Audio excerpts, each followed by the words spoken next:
Selamat pagi, kita memulai kembali mata kuliah Fisika 1 Mekanika yang diawali oleh Pak Erlanda dengan membahas bab 1-5 mulai dari pengukuran hingga gerak melingkar. Saya memperkenalkan diri, nama saya Widya Nursianto. Saya alumni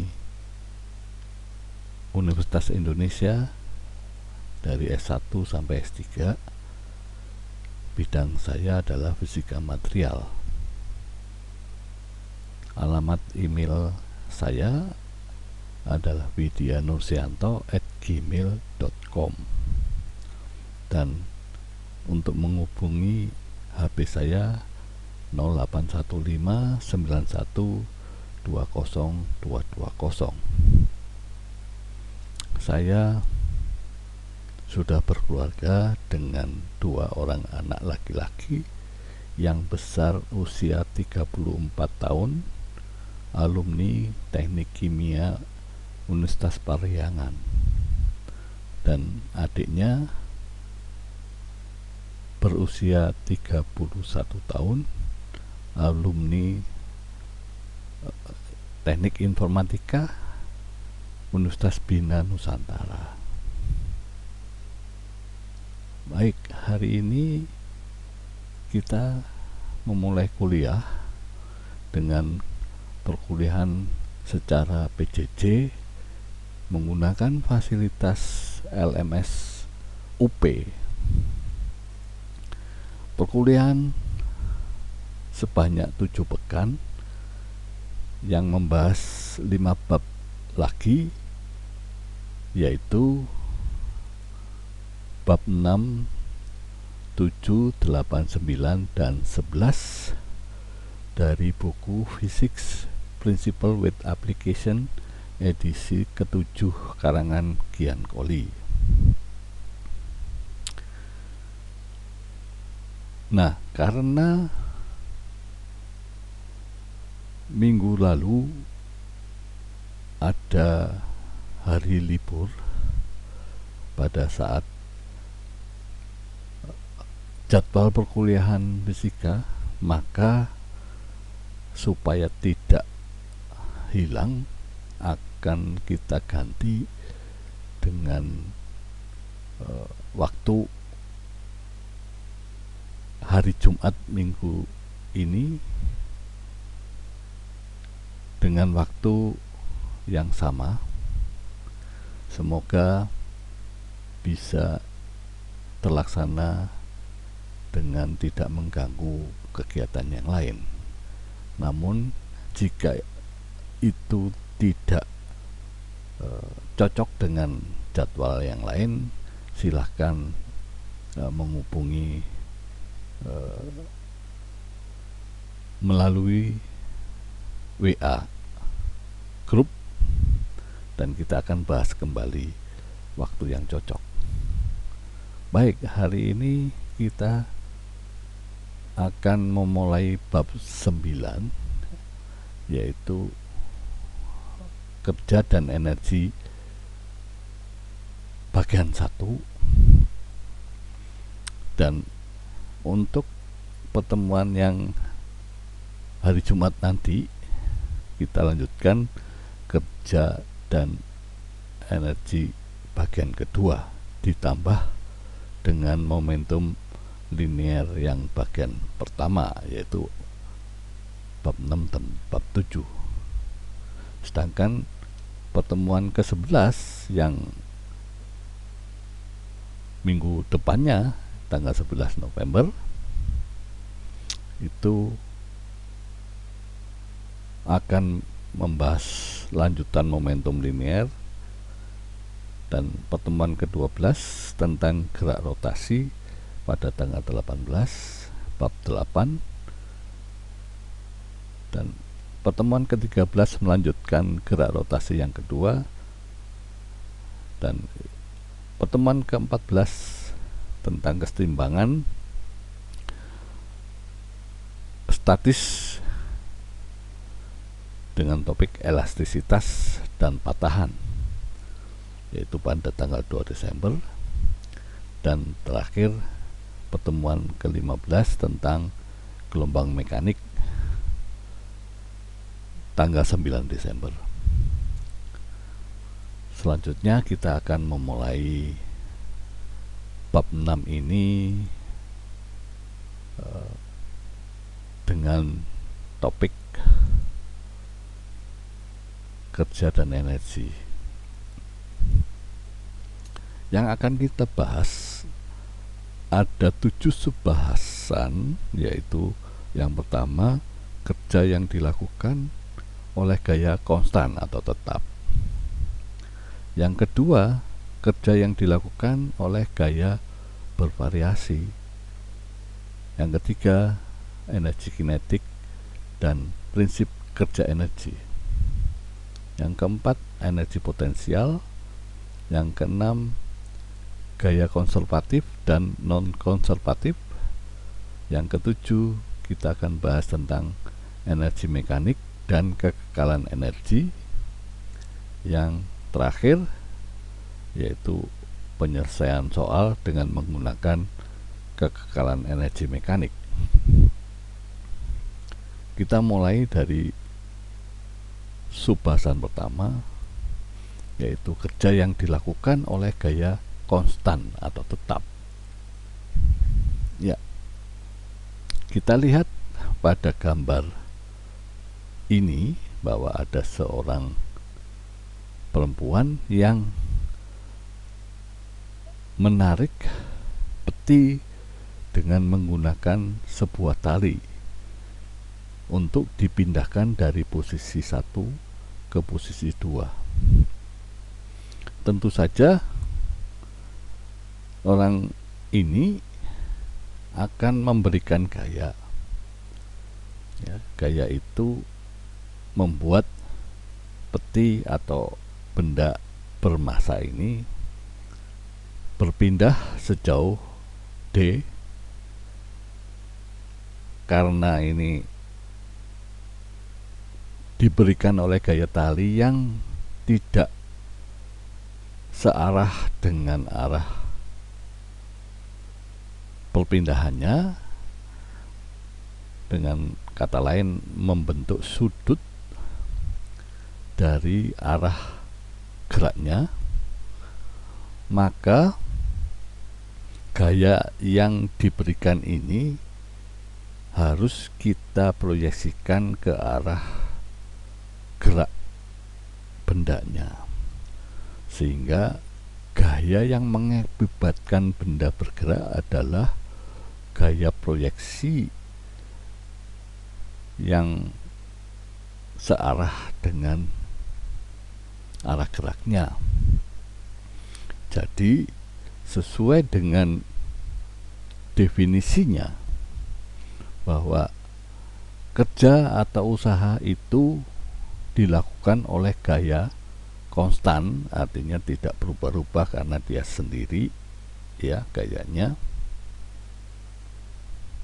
Tapi bisa juga nanti gaya konstan namun oleh banyak orang, atau gayanya lebih dari satu tapi tetap gayanya ya tidak berubah.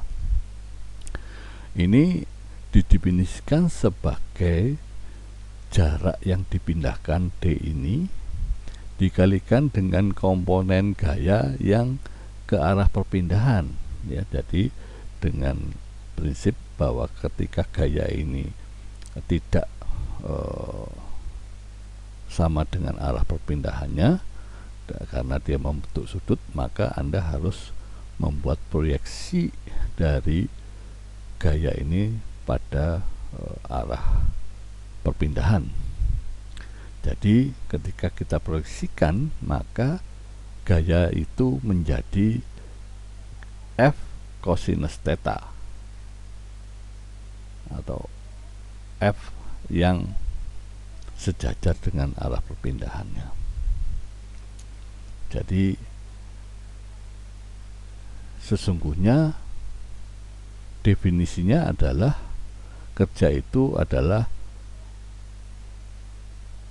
besarnya adalah gaya dikalikan dengan perpindahannya, ya, dengan prinsip gaya itu harus sejajar atau searah dengan arah perpindahan. Tapi karena ini membentuk sudut, maka gaya itu harus diproyeksikan untuk mendapatkan gaya yang sejajar dengan arah perpindahannya. Oke. Nah, dalam sistem satuan internasional atau SI, satuan kerja adalah Joule karena F tadi satuannya Newton, ya, dan S adalah jarak meter, maka kerja W sama dengan F kali S itu adalah 1 Newton kali meter, ya. Jadi Joule itu berasal dari gaya yang bersatuan Newton dan jarak bersatuan meter. Ini satuan kerja dalam sistem satuan internasional, ya. SI itu satuan internasional. Nah, Anda coba perhatikan ketika ada orang yang membawa beban seperti ini, ya, dengan dia memindahkannya ke arah sana. Nah, karena gaya beban ini adalah berat dari beban ini, sehingga orang itu menahan beban ini dengan memberikan gaya ke atas. Jadi pergerakannya maju ke depan jauh D gitu, ya. Maka proses orang seperti ini tidak melakukan kerja. Jadi selama orang tersebut tidak mengangkat atau menurunkan tas belanjaan, jadi dia cuman berjalan sudah berada di dalam dekapannya, maka orang ini memindahkan benda ini ke suatu tempat sejauh D, dia tidak melakukan kerja. Karena prinsipnya tadi, definisinya gaya itu harus searah dengan perpindahannya, yaitu orang melakukan kerja itu adalah gaya dikalikan dengan perpindahannya, ya. Jadi gaya yang tidak dikeluarkan tidak memiliki komponen dalam arah gerak. Jadi ini kerjanya 0, ya. Jadi tidak melakukan kerja. Jadi prinsipnya seperti itulah pemahaman tentang kerja. Contoh soalnya seperti ini, ya, yaitu kerja yang dilakukan pada peti. Ya, contoh tadi adalah orang yang memindahkan peti, ya. Dan di sini seorang menarik 50 kg peti sepanjang 40 meter pada lantai dasar dengan gaya konstan sebesar 100 Newton dan membentuk sudut 37 derajat. Diketahui lantainya kasar dan besar gaya geseknya adalah 50 Newton. Kita lihat gambarnya seperti ini, ya. Jadi posisi yang harus Anda uraikan dalam menggambar diagram gaya itu, yaitu ketika Anda menggambarkan suatu benda, maka gaya apa saja yang berada di dalam sistem benda itu, ya. Jadi di sini Anda melihat ada gaya berat yang besarnya adalah mg, gaya normal yang sebesar F normal itu karena dia terletak pada bidang datar, maka dia arahnya ke atas dan besarnya sama dengan gaya berat. Dan ada gaya gesek di sini disebut gaya FR, dan gaya orang yang menarik ke arah akan pindahnya sana, tapi dengan sudut 37 derajat ya. Jadi yang paling utama Anda harus membuat diagram bebas gaya pada sistem benda. Di sana ada gaya apa saja sehingga Anda bisa membuat pemahaman bahwa kerja tadi adalah jumlah gaya dikalikan dengan perpindahannya atau D. Jadi posisi peti ini digerakkan hingga sampai sejauh 40 meter ya. Jadi pindahnya diketahui 40 meter. Jadi ketika sudah memahami tentang semua gaya yang bekerja pada benda, maka kerja itu kita bisa hitung ya dengan prinsip seperti itu tadi ya. Jadi hitunglah kerja yang dilakukan oleh setiap gaya oleh peti, setiap gaya oleh pada peti ya, setiap gaya. Nah, kerja total artinya kan ini ada gaya-gaya yang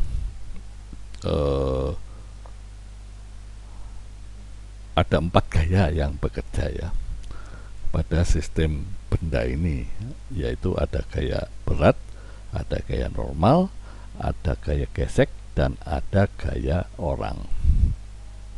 Jadi kalau kita hitung satu-satu, maka kita bisa dapatkan dengan prinsip bahwa kerja itu atau usaha itu dilakukan sebesar gaya dikalikan dengan perpindahannya. Tapi ingat bahwa gaya yang dipakai untuk memindahkan itu adalah gaya yang sejajar dengan perpindahan ya. Jadi di sini kita pilih sistem koordinat yang menyatakan vektor 40 meter adalah perpindahan pada sumbu X ya. 4 gaya yang bekerja pada peti dalam diagram bebas dapat kita lihat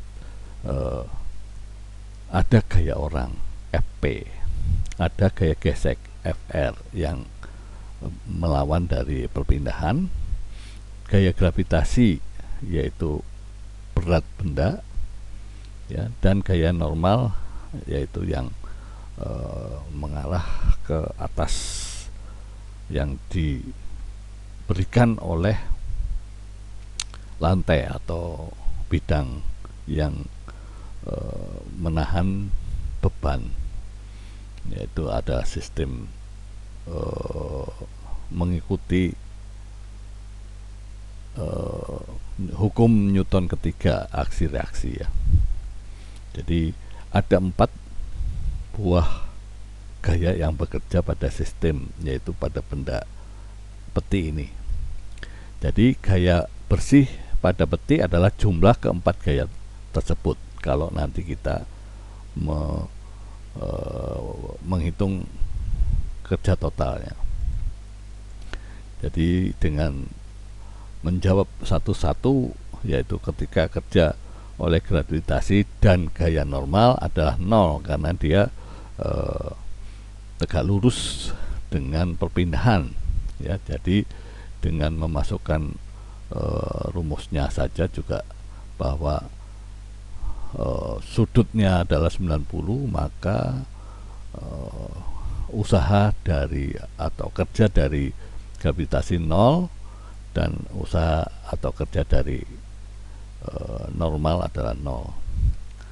Dan untuk yang dilakukan oleh orang, kita diketahui sudutnya tadi 37 derajat, jadi kita masukkan 37 derajat sehingga hasilnya adalah 3200 Joule. Nah, sekarang terakhir adalah kerja yang dilakukan oleh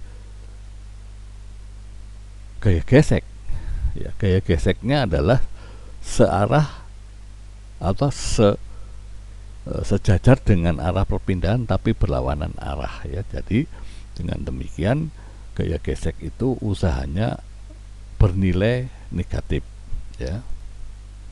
Jadi di sini berarti sudutnya kalau dia berlawanan jadi 180 derajat ya. Jadi nilai dari gesek gaya kerja dari gesekan itu, gaya gesek itu adalah minus 2000. Nah, jadi ketika diminta oleh pertanyaan B kerja yang dilakukan secara total, Anda tinggal jumlahkan ini atau Anda jumlahkan semua ya. Dengan demikian hasilnya adalah 1200 Joule. Nah, ini kalau Anda langsung menjumlahkan dari masing-masing kerja, tapi bisa juga dengan menggunakan bahwa kita harus memahami gaya bersih dari sistem yang akan menggerakkan peti itu berpindah ya. Artinya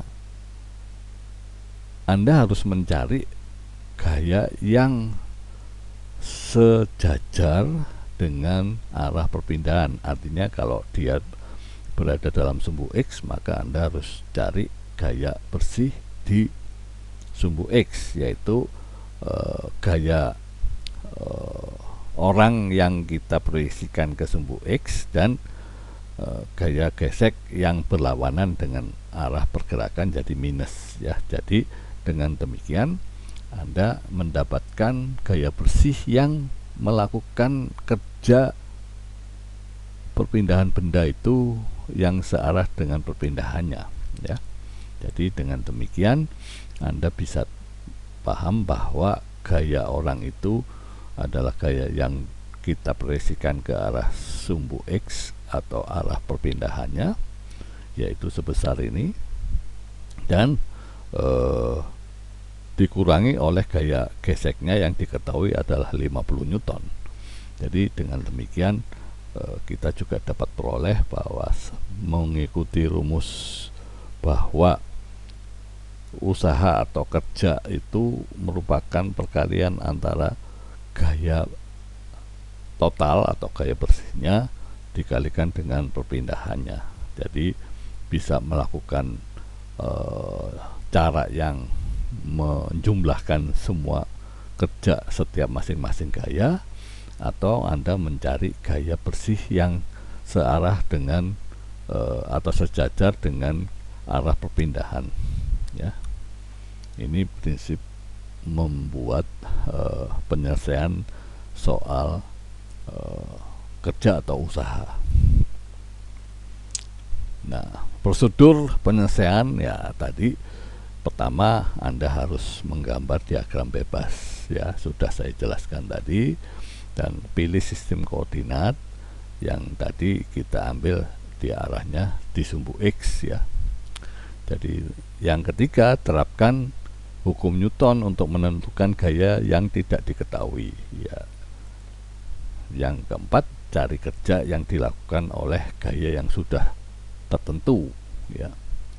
Yang kelima, untuk mencari kerja bersihnya kita mencari gaya total dan kemudian cari kerja yang dilakukan. Nah, ini prinsip untuk menyelesaikan kerja yang tadi dalam contoh soal sudah kita lihat seperti itu ya. Jadi kita usahakan memahami kembali. Kita coba contoh soal yang kedua, yaitu ketika ada seorang pendaki ya membawa ransel mengarah ke atas puncak perbukitan ini ya. Tinggal kita tahu bahwa diketahui posisi bukit itu ketinggiannya H ini adalah 10 meter ya, dan kita tahu bahwa untuk membuat perhitungan tentang kerja oleh gaya gravitasi pada ransel, maka kita sudah bisa tanpa melihat apa-apa, dia harus membuat diagram gaya yang bekerja pada ransel ya. Nah, jadi selama ada persoalan ini, yang akan Anda lakukan sesuai dengan tahapan prosedur penyelesaian itu: pertama gambar diagram, kedua pilih sistem koordinat, dan selanjutnya sampai perhitungan kerjanya ya. Maka untuk memudahkan penyelesaian, maka jadi tadi kan awalnya adalah kita harus memahami tentang untuk pergerakan pelan itu atau dengan kecepatan tetap, tidak ada percepatan. Jadi artinya gaya ini tidak membuat pergerakan yang ada percepatan ya. Jadi dengan demikian, sistem yang kita ikuti, prosedur penyelesaian tentang kerja itu, kita harus punya prinsip atau memahami bahwa pergerakannya tidak ada percepatan ya. Dari soal ini maka kita ikutin prosedur tadi. Yang pertama adalah membuat diagram gaya ya, diagram bebas gaya seperti ini. Jadi kerja yang nanti kita hitung berdasarkan dari diagram gaya yang ada ya. Jadi gaya-gaya pada ransel terlihat adalah gaya gravitasi, artinya berat dari ransel itu arahnya pasti ke bawah ya. Nah, sedangkan gaya pendaki adalah untuk mengimbangi beban atau beratnya dari ransel ini. Sesuai hukum Newton ketiga adalah gaya aksi dan reaksi, maka gaya orang itu harus ke atas ya, menyangga ransel. Jadi percepatan tidak ada, artinya nol, sehingga gaya horizontal pada ransel diabaikan. Dari gaya yang ke kanan itu diabaikan ya. Jadi dengan demikian kita sudah memahami prinsip gaya-gaya yang bekerja pada sistem atau benda itu ya. Nah, pilih koordinat sistem. Jadi ketika kita tertarik pada arah pergerakan ransel, adalah kita pilih koordinat Y sebagai arah vertikal ya. Yang ketiga, kita menerapkan hukum Newton. Ini prosedur yang sudah kita pahami dari pembahasan sebelum ini ya. Ikutin saja ini, yaitu hukum Newton kedua digunakan dalam arah vertikal, yaitu percepatannya sama dengan 0 ke arah vertikal ya. Jadi dengan demikian kita bisa jumlahkan semua gaya itu sama dengan massa dikalikan percepatannya. Karena percepatannya adalah 0, maka gaya orang yang vertikal ke atas itu adalah FH, sedangkan yang beban atau gravitasi itu ke arah bawah, maka dalam hal ini gaya ke orang itu adalah positif, dan gaya untuk ranselnya adalah negatif, itu sama dengan 0 karena percepatannya 0 ya. Jadi dengan demikian bahwa gaya orang itu sama dengan gaya ranselnya sendiri atau berat ransel ya. Ya, kita tahu itu adalah konsekuensi hukum aksi reaksi hukum Newton ketiga ya. Dengan demikian gaya orang itu kita dapatkan adalah 15 kilo adalah massa ranselnya diketahui, dan gravitasinya adalah 9,8, hasilnya 147 Newton ya. Yang keempat, kita kerja yang dilakukan oleh gaya spesifik, yaitu gaya yang dilakukan oleh pendaki. Jadi pada saat pekerjaan pendaki itu menaiki sebuah bukit ya, dengan konsep bahwa dia ada gaya seperti ini, gaya orang dan gaya beban itu seperti ini ya, maka kita bisa tahu sudut yang dibuat oleh gaya itu terhadap arah perpindahan itu kita bisa tahu ya. Jadi dengan demikian bahwa gaya orang adalah gaya yang diberikan searah dengan perpindahannya ya, itu merupakan perkalian antara gaya dengan ketinggiannya ya. Dengan demikian bahwa kerja pendaki pada ransel, yaitu membawa ransel untuk mendaki, itu adalah gaya orang itu dengan ketinggian 10 meter, sehingga diperoleh gaya kerja orang itu adalah 1470 Joule ya. Nah, gaya yang dilakukan oleh gravitasi ya, jadi artinya kita juga mengikuti persamaan tentang menghitung kerja adalah gaya dikalikan dengan jarak perpindahannya ya, maka sudut yang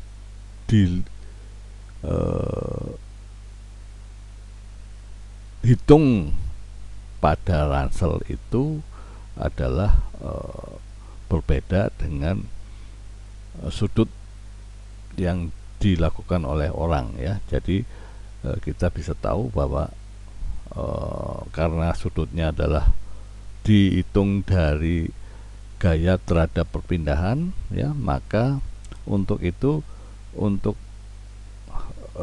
gaya berat ini adalah 180 dikurangi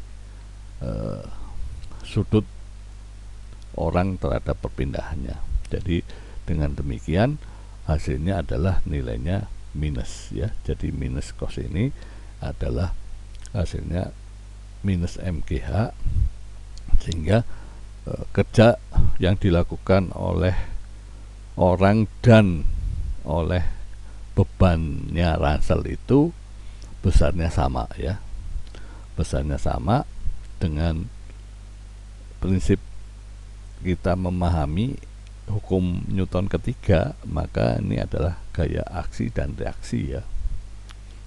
Jadi hasilnya sama ya, sedangkan gaya bersihnya, maka orang itu tidak melakukan usaha karena jumlahnya adalah 0 ya, karena dia tegak lurus dengan arah perpindahan ya.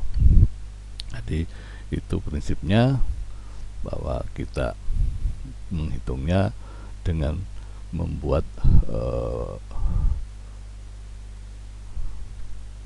aturan yang sudah dibakukan 5 langkah itu kita ikutin saja ya. Oke. Nah, bagaimana dengan gerak yang tidak horizontal tapi dia berputar? Jadi usaha atau kerja yang dilakukan gaya-gaya yang berlawanan dengan arah gerak seperti gesekan akan bernilai negatif. Jadi seperti ini ini penjelasan yang di atas yang ini beda lagi ya. Jadi usaha yang dilakukan oleh gaya-gaya yang berlawanan dengan arah gerak gesekan akan bernilai negatif, kita sudah tahu tadi ya. Dan ini yang untuk gaya yang berputar atau gaya sentripetal tidak melakukan kerja atau usaha karena selalu tegak lurus. Jadi antara gaya dengan perpindahan itu selalu tegak lurus. Jadi untuk usaha atau gerak yang berotasi atau ada gaya sentripetal atau gaya yang mengarah ke sumbu putar ya, itu tidak akan melakukan kerja ya. Ini prinsip untuk gerak melingkar itu tidak melakukan kerja ya. Jadi yang di sini usaha untuk gaya gesek itu selalu bernilai negatif karena berlawanan arah. Ya, itu tadi sudah kita bahas tentang kerja yang dilakukan oleh gaya konstan atau tetap.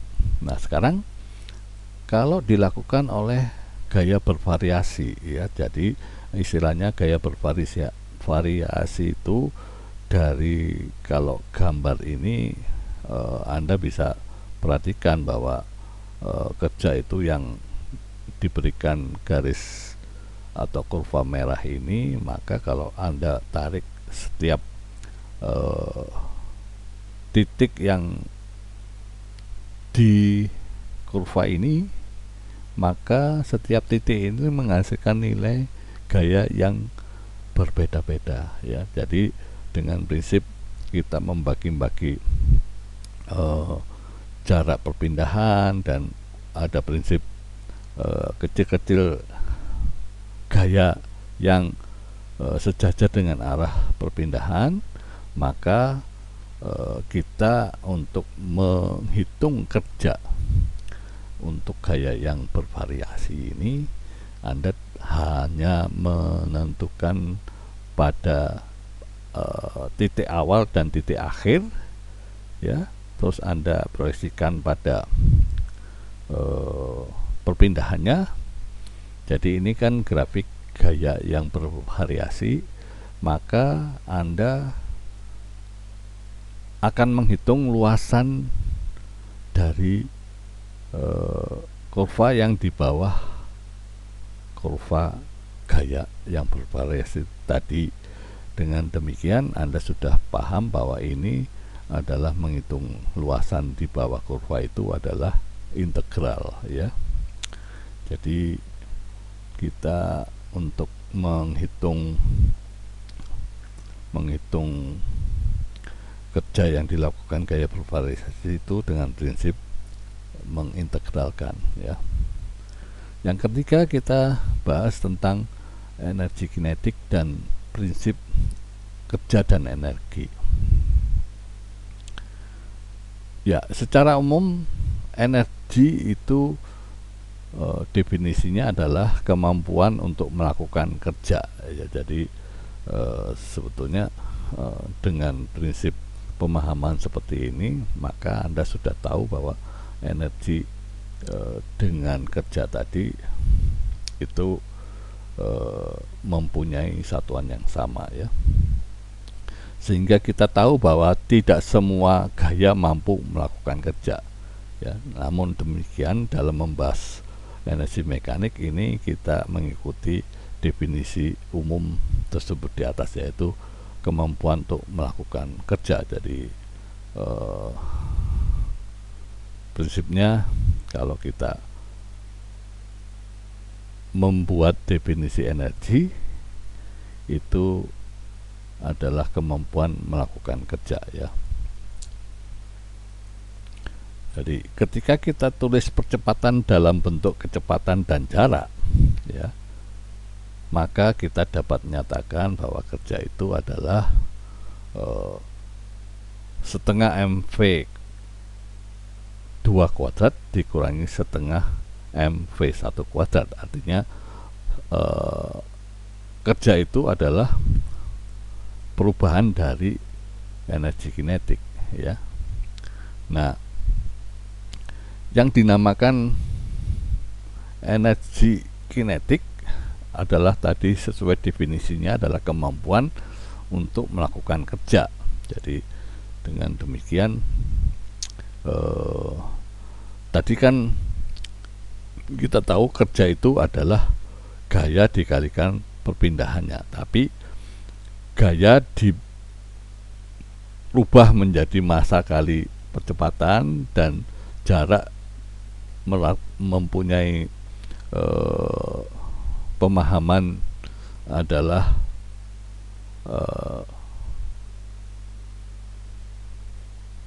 jarak itu mempunyai pemahaman tentang kecepatan dikalikan waktunya, sedangkan percepatan itu adalah kecepatan dikalikan, ya, kecepatan dikalikan waktu, maka kita bisa mendapatkan persamaan bahwa kerja itu adalah selisih dari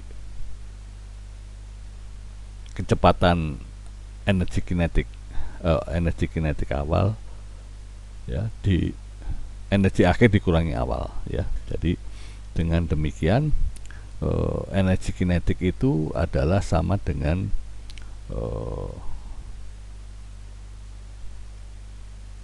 setengah mv kuadrat, ya. Jadi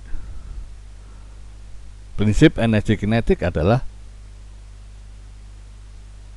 kemampuan benda untuk bergerak, ya. Jadi Anda perhatikan gambar ini seperti bis ini, ketika diberi gaya bersih seperti ini, dia melakukan pergerakan dengan suatu kecepatan, ya, kecepatan V1. Jadi tadi prinsipnya kerja tadi kan adalah gaya dikalikan dengan perpindahan. Jadi ketika mobil ini dengan sistem yang awal adalah gaya bersih 1 dengan kecepatan 1 dengan perpindahan D ini, ya, posisi pada saat D itu adalah kecepatannya V2. Jadi dianggap ketika benda itu mempunyai kecepatan, maka dia dianggap mempunyai energi kinetik sebesar setengah massa kali kecepatan kuadratnya. Ini diturunkan dari kerja atau usaha itu adalah gaya dikalikan dengan jaraknya, ya. Jadi artinya kerja usaha yang dilakukan sama dengan perubahan energi kinetik, ya. Sudah jelas tadi bahwa kerja bersih itu adalah energi kinetik akhir dikurangi energi kinetik awal. Jadi ketika usahanya total positif, maka energi kinetiknya naik. Jadi ini memahami seperti ini, ya. Jadi kalau usahanya ini bernilai positif, maka tentu saja energi kinetik akhir itu lebih besar dari energi kinetik awal, artinya meningkat. Tapi ketika usaha negatif, artinya ini W nya adalah bernilai negatif, maka energi kinetik akhir lebih kecil dibandingkan dengan energi kinetik awal, sehingga energi kinetiknya adalah berkurang ya. Ya.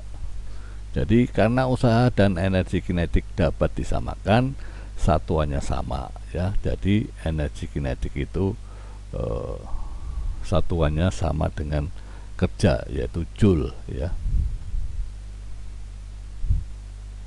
Jadi ini kita bayangkan dalam proses bagaimana paku ini masuk ke dalam kayu ketika ada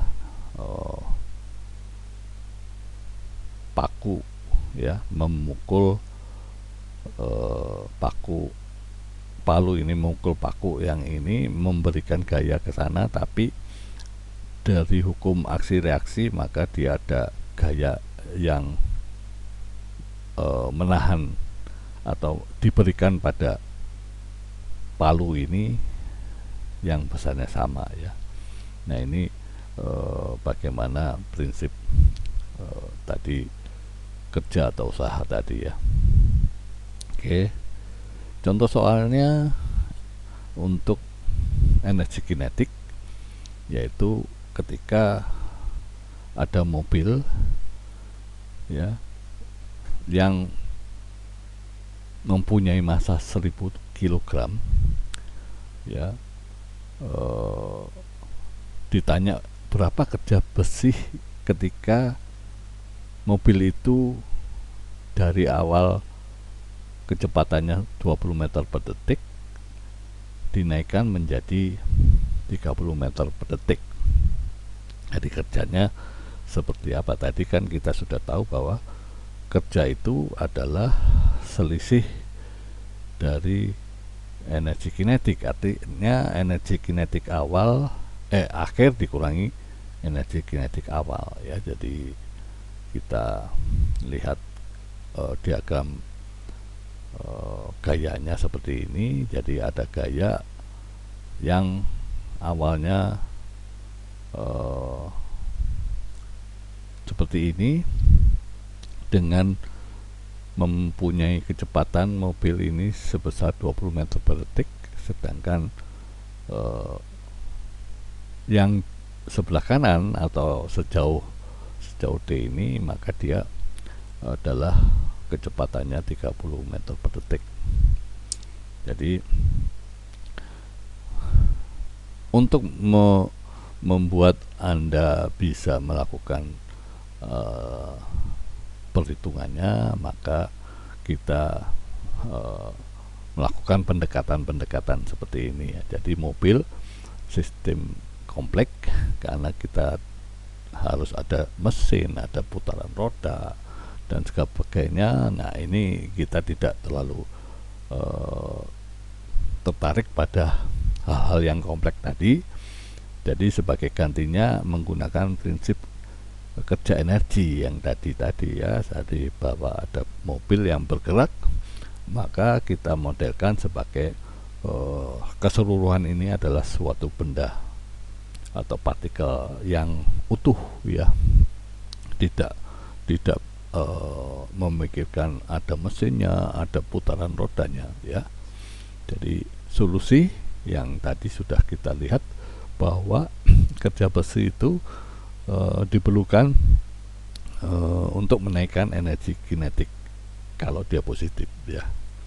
Jadi dengan demikian kita dapatkan kerja adalah selisih dari energi kinetik akhir dikurangi energi kinetik awal ya. Dengan demikian kita dapatkan kerjanya sebesar 2000 ini 3000 1500 dikurangi 1000, jadi sekitar ya hasilnya tadi tahulah. Jadi yang selanjutnya kita akan bahas energi potensial ya. Jadi itu tadi prinsip kerja dan energi dengan energi kinetik ya. Nah energi potensial adalah energi yang didasarkan pada suatu ketinggian, yaitu suatu benda yang mempunyai energi potensial berdasarkan lingkungan, artinya dia itu mempunyai potensi untuk memberikan energi, yaitu adalah pegas pertama ya. Yang kedua adalah pita elastis yang direnggangkan atau sebuah benda pada ketinggian tertentu ya. Jadi ada 3 contoh umum benda yang mempunyai energi potensial, yaitu kemampuan untuk memberikan energi itu adalah pegas yang ditekan, pita elastis yang direnggangkan ya atau ditarik, atau sebuah benda yang berada pada ketinggian tertentu di atas tanah ya. Ya, ini gambar ini itu kalau kita menahan sebuah benda yang bermassa M itu, maka kita memerlukan gaya yang kita keluarkan adalah F ya, sedangkan besarnya gaya F ini adalah sebesar gaya beratnya ya. Jadi dengan demikian maka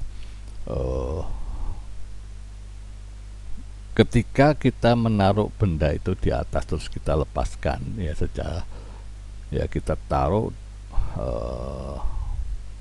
ke bawah, perpindahan dari ini sampai ke suatu ketinggian H ini ya, setelah itu kita lepas, maka dengan demikian kerja itu yang dikeluarkan agar supaya dia sampai di sini sesuai dengan definisi kerja tadi adalah gaya dikalikan dengan perpindahan ya. Maka potensi yang dinamakan energi potensial itu adalah ketika sebuah massa M dinaikkan ketinggian H, maka usaha yang dilakukan oleh gaya luar yang kita lakukan ini, eksternal ini, adalah dengan prinsip kerja tadi, F dikalikan dengan perpindahannya ya, karena dia searah maka kosinus 0, maka gayanya adalah mg ya, sedangkan perpindahannya d cos 0 itu adalah h. Jadi kerja eksternal itu adalah mg posisi akhir y itu dikurangi posisi awal y1 ya, karena dia adalah sumbu y, dengan notasi kalau y2 dikurangi y1 itu sama dengan h atau ketinggiannya ya. Oleh karena itu kita bisa mendefinisikan energi potensial gravitasi itu adalah mg kali h atau y ya, karena proses adanya energi potensial itu ada proses ketinggian ya. Jadi energi potensial dapat menjadi energi kinetik ketika benda itu dijatuhkan ya. Jadi energi potensial adalah properti sistem secara keseluruhan, bukan hanya objek, karena tergantung pada gaya eksternal. Jadi jika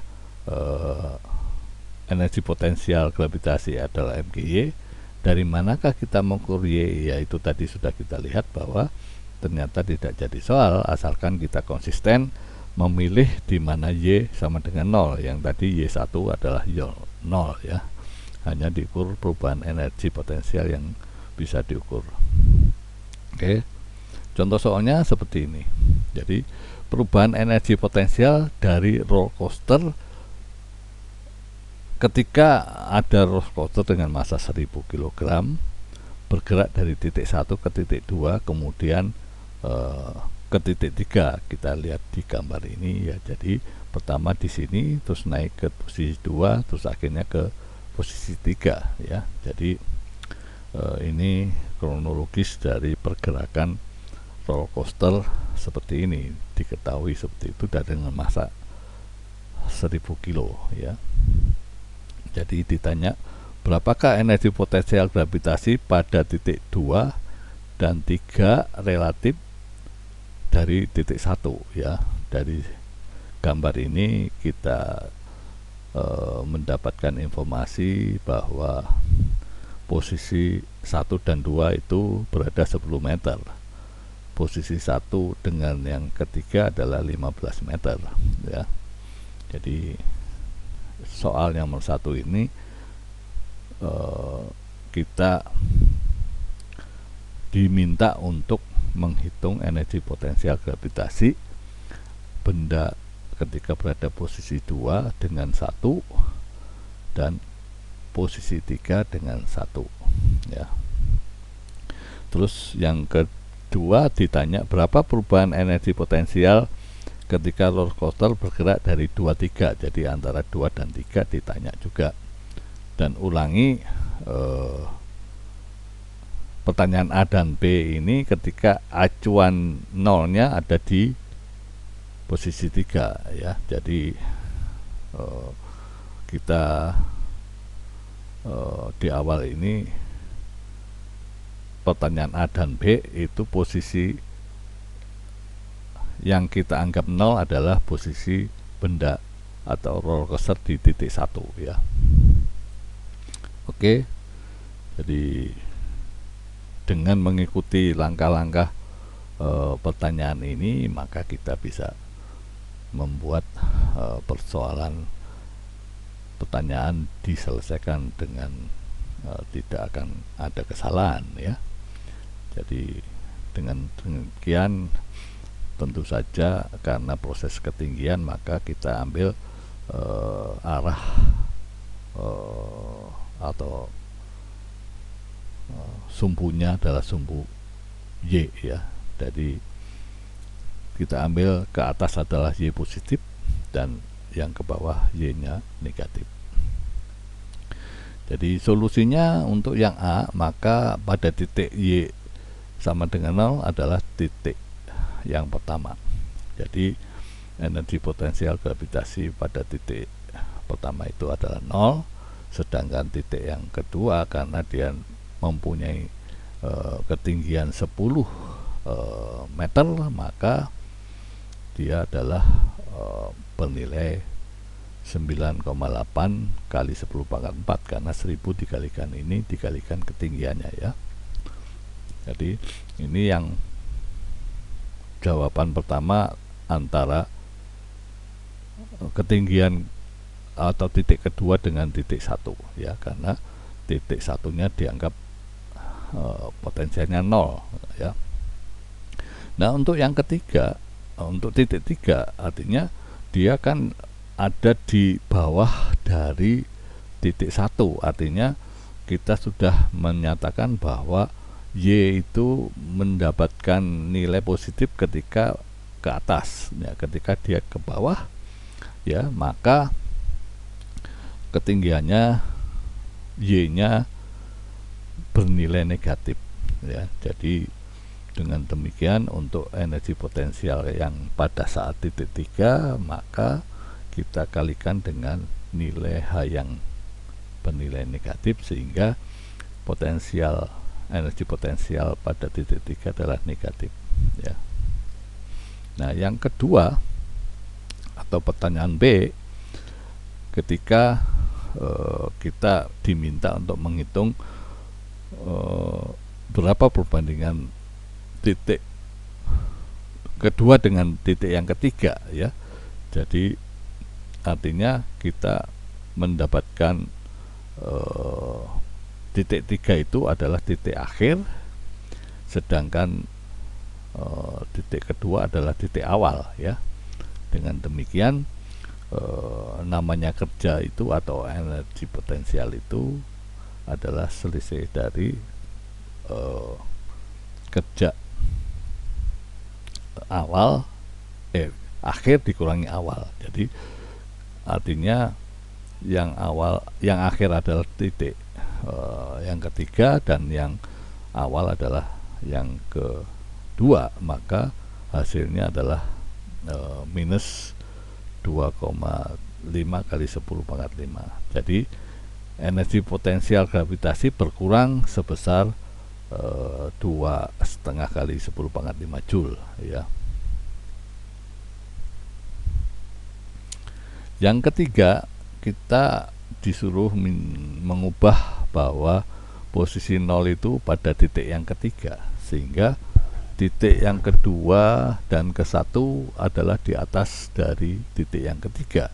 Jadi titik yang satu adalah 15 meter, titik kedua adalah 25 meter. Jadi dengan demikian kita bisa hitung energi potensial di 1 ketika Y0 nya di titik 3 ya. Hasilnya seperti ini.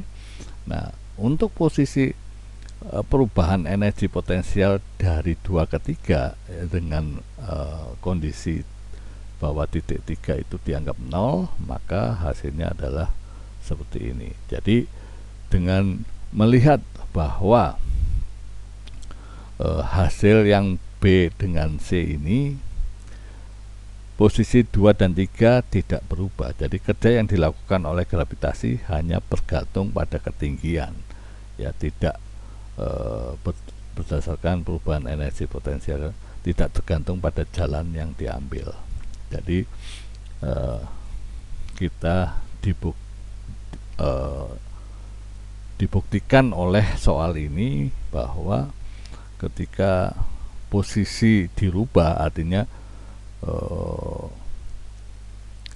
awal dan akhirnya dirubah, itu tidak merubah hasil untuk energi potensialnya, tetap besarnya, sehingga kesimpulannya bahwa untuk energi potensial itu tidak berlaku pada tidak tergantung pada jalan yang diambil, artinya hanya pada perubahan ketinggian saja ya. Oke, itu kesimpulannya. Nah, energi potensial yang di pegas itu kita lihat seperti ini. Kita amati pegas yang mula-mula bentuknya seperti ini, tapi ketika kita tekan dengan bola ya, menjadi mampat seperti ini ya. Ketika kita lepas, maka bola ini akan mendapatkan gaya yang ini, yang menghasilkan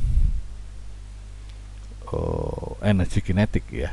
Jadi karena dia mempunyai kecepatan, maka dia energi kinetik. Jadi energi potensial disimpan di pegas saat dikompresi, maka energi potensial menghasilkan energi kinetik. Jadi ini tadi dinyatakan bahwa pegas itu mempunyai energi potensial ya.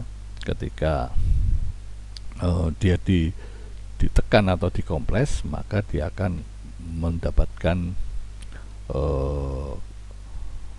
mempunyai energi, perubahan energi potensial menjadi energi kinetik, membuat bola ini bergerak dengan suatu kecepatan ya. Nah, bagaimana besarnya gaya yang ada di dalam pegas itu, yaitu gaya yang dibutuhkan untuk mengompres atau menegangkan pegas, itu dinamakan gaya pemulih, yaitu ketika awal tidak dapat apa-apa, dia pada kondisi 0 ya, atau X nya 0, ini belum mendapatkan apa-apa, maka ketika dia tarik sejauh X atau ditekan sejauh X ya, maka ada gaya pemulih sebesar gaya yang diberikan tarikan atau ditekan ya. Jadi berapa gaya pemulih itu adalah minus konstanta pegas dikalikan jaraknya, ini yang dinamakan dengan hukum Hooke ya, hukum Hooke untuk pegas. Jadi hukum Hooke itu adalah merupakan suatu gaya pemulih ketika suatu pegas diberikan gaya tarik atau gaya tekan sebesar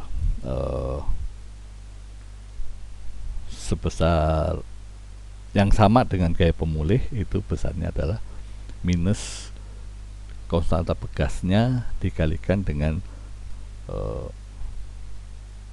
jarak atau perubahan pada posisi semula, ya. X itu diukur dari posisi semula,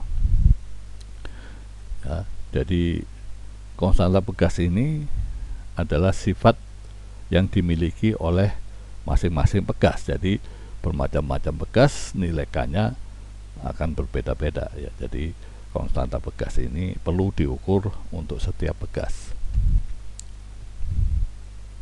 Jadi gaya akan meningkat pada pegas yang direnggangkan atau dimampatkan, ya. Jadi kita dapat menentukan energi potensial pegas yang dimampatkan atau direnggangkan diukur dari posisi kesetimbangannya, yaitu tadi X sama dengan 0, ya. Jadi kita lihat bahwa dia adalah pemulih, gaya pemulih itu adalah K kali X, ya. Maka untuk energi energi potensial pegas atau elastis ini itu adalah sebesar gaya rata-rata adalah setengah dari K konstanta pegas kali X kuadrat. Ya, jadi kita ambil gaya pemulih adalah garis bagi dari gaya dan perpindahannya ini, maka gaya potensial elastis atau pegas ini adalah gaya rata-rata, artinya adalah setengah dari Kx, ya. Oke. Yang kelima, apa itu yang dimaksud dengan gaya konservatif dan gaya non konservatif, ya. Nah, gaya akibat adanya gaya gesekan atau ada gesekan atau kerja yang dilakukan tidak tergantung pada titik awal dan akhir. Jadi yang dinamakan gaya konservatif itu kita menghitung kerjanya itu hanya bergantung pada titik awal dan titik akhir, ya. Nah, kalau ada gaya gesek, maka kita menghitung kerja atau usaha itu tidak mungkin cukup hanya menentukan awal dan akhirnya saja, karena perubahan-perubahan dari setiap langkah perjalanan ini itu berbeda. Jadi artinya gaya non konservatif itu contohnya adalah gaya gesek, ya. Karena gaya gesek itu kita tidak bisa menghitung suatu kerja itu hanya pada titik awal dan titik akhir saja, ya.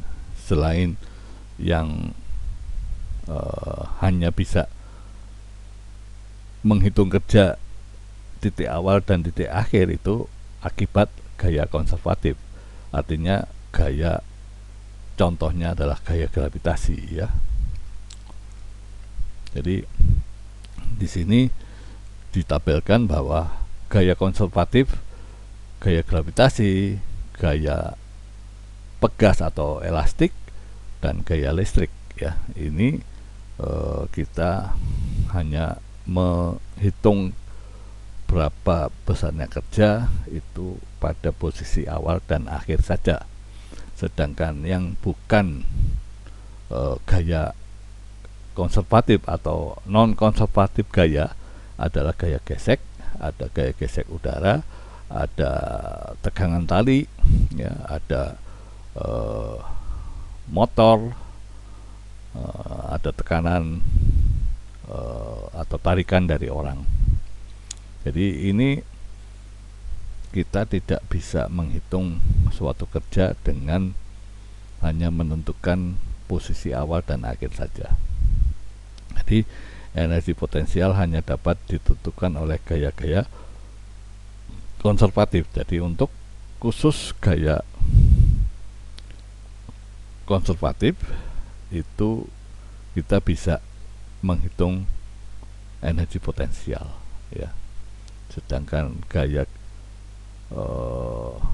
energi kinetik itu karena ada gaya gesek, ada gaya ini, maka dia merupakan gaya yang tidak bisa dilakukan hanya menghitung awal dan akhir, ya. Ini prinsip pemahaman, ada gaya konservatif, ada gaya non konservatif. Khususnya untuk gaya konservatif itu untuk menghitung energi potensial.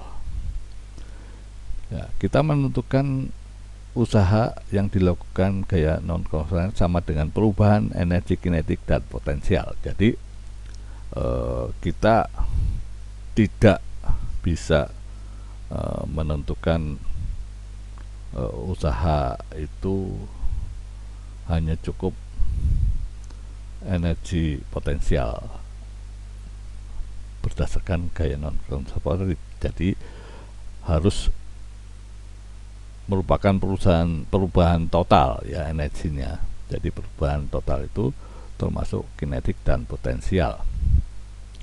Jadi dengan demikian kita bedakan antara kerja yang dilakukan gaya konservatif dan kerja dilakukan oleh non konservatif adalah seperti ini. Jadi kerja untuk non konservatif itu kita harus menjumlahkan, ya, perubahan energi kinetik ditambah energi potensialnya. Jadi sekali lagi bahwa untuk menentukan atau perhitungan kerja yang diakibatkan oleh gaya non konservatif yang tadi sudah kita lihat bahwa untuk yang konservatif itu hanya ada 3, ya, bahwa ada gravitasi, ada pegas, ada listrik, ya. Sedangkan yang non konservatif tadi pada umumnya adalah hambatan, ya.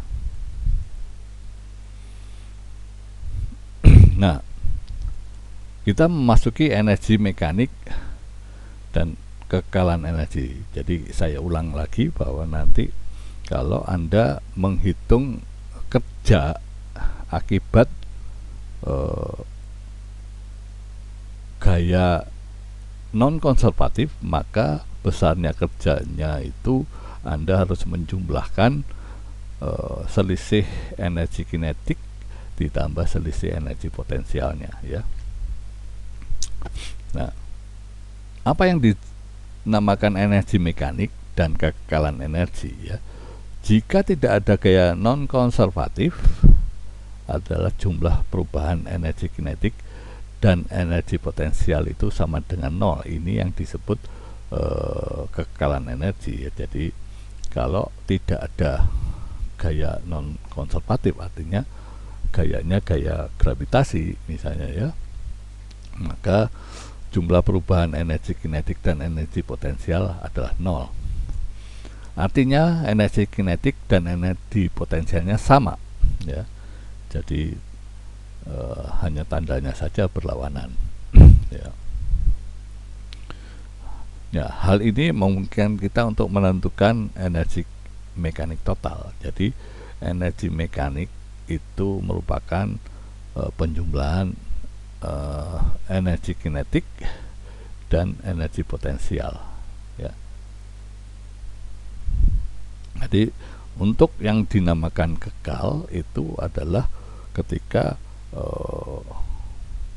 ada gaya konservatif saja, ya, berarti energi mekanik 1 dan energi mekanik 2 itu tidak berubah atau tetap ya. Nah, ini contoh menggunakan kekekalan energi mekanik ya. Ya, kita kalau melihat seperti ini, maka ini adalah gaya konservatif ya. Jadi dia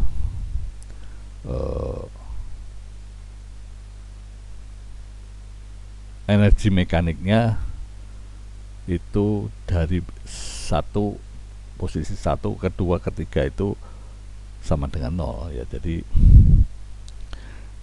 energi mekanik total tadi sudah kita perhatikan bahwa dia adalah jumlah energi kinetik dan energi potensial. Kita tahu energi kinetik adalah setengah mv kuadrat, sedangkan energi potensial adalah mgh. Maka posisi yang seperti ini kita bisa gambarkan ya sistem ini dengan membuat diagram bahwa pada saat di awal ini dia kecepatannya 0 ya, pada suatu ketinggian h yang dinyatakan adalah 3 meter misalnya ya. Ya, kalau sudah sampai di sesuatu ketinggian, misalnya ini dalam 1 meter setelah 3 meter ini, maka di sini kecepatannya akan berubah ya. Jadi Anda coba perhatikan di sini energi potensialnya yang besar ya.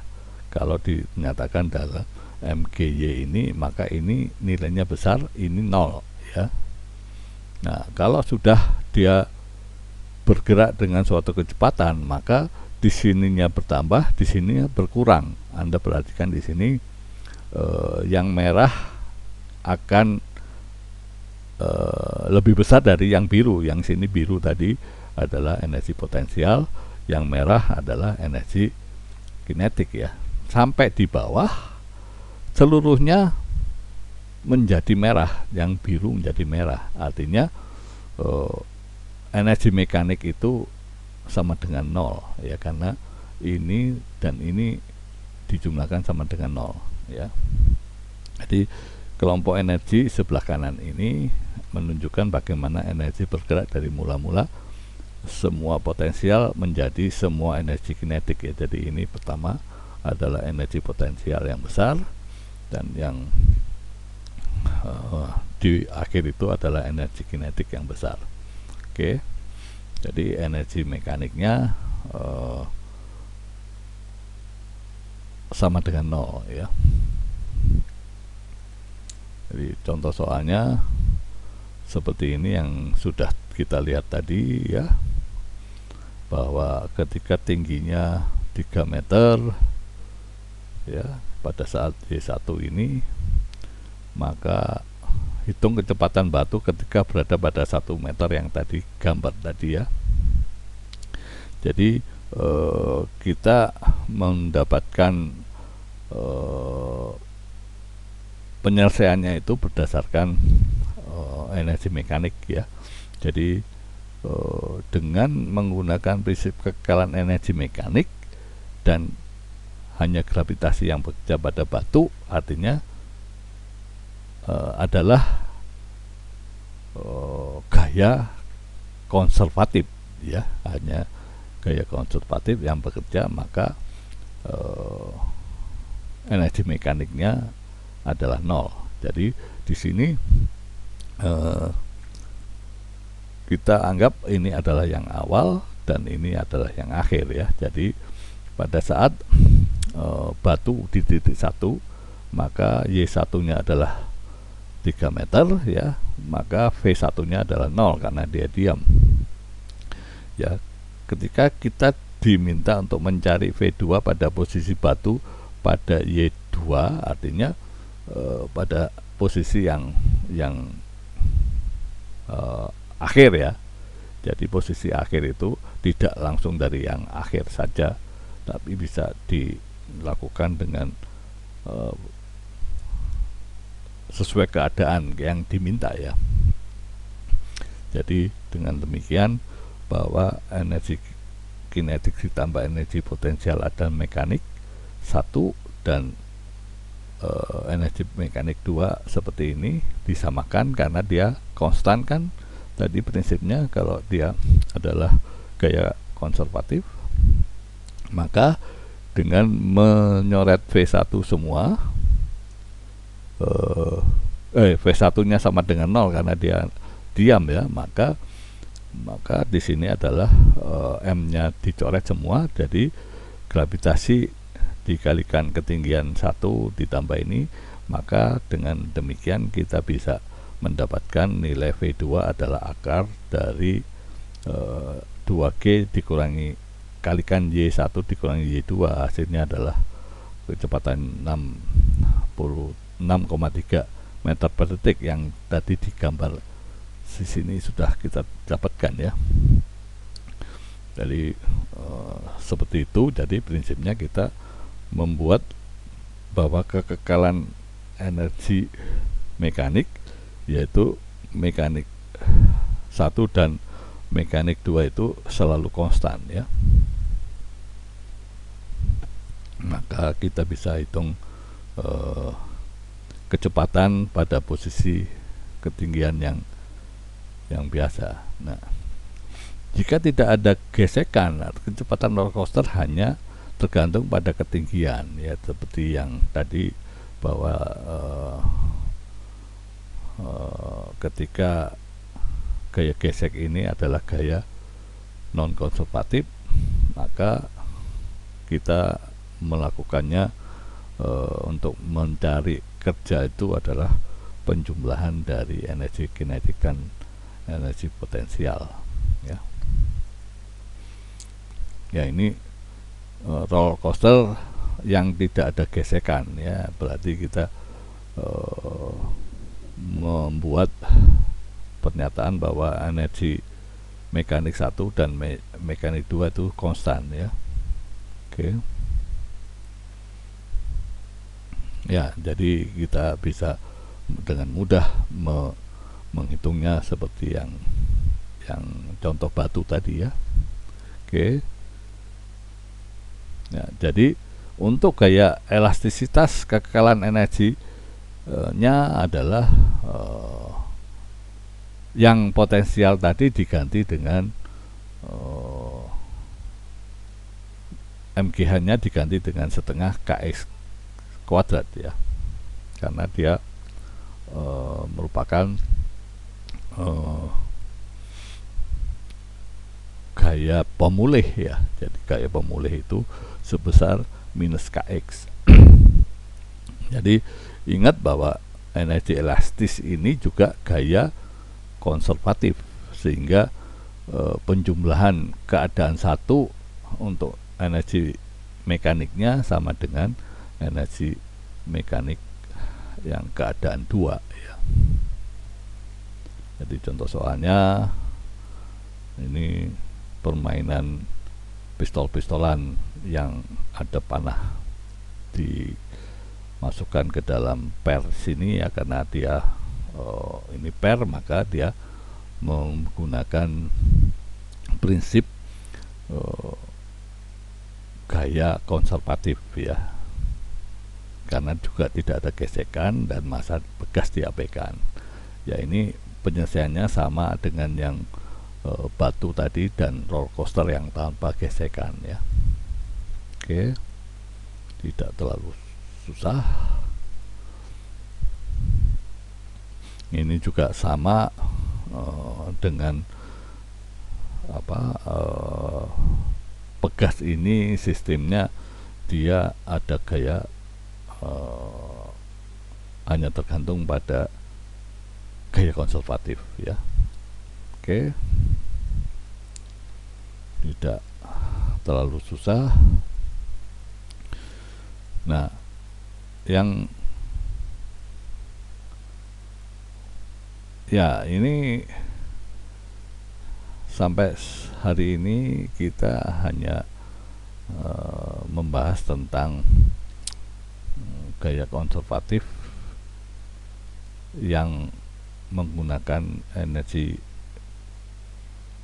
mekanik selalu konstan ya. Jadi ini soal yang Anda bisa coba latihan di rumah dan Anda kumpulkan pada pertemuan selanjutnya.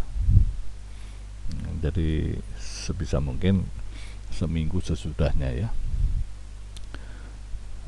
Berarti ini adalah Rebo minggu depannya ya, bukan hari Jumat nanti ya. Oke, jadi hari ini cukup sampai di sini ya, sampai minggu depan.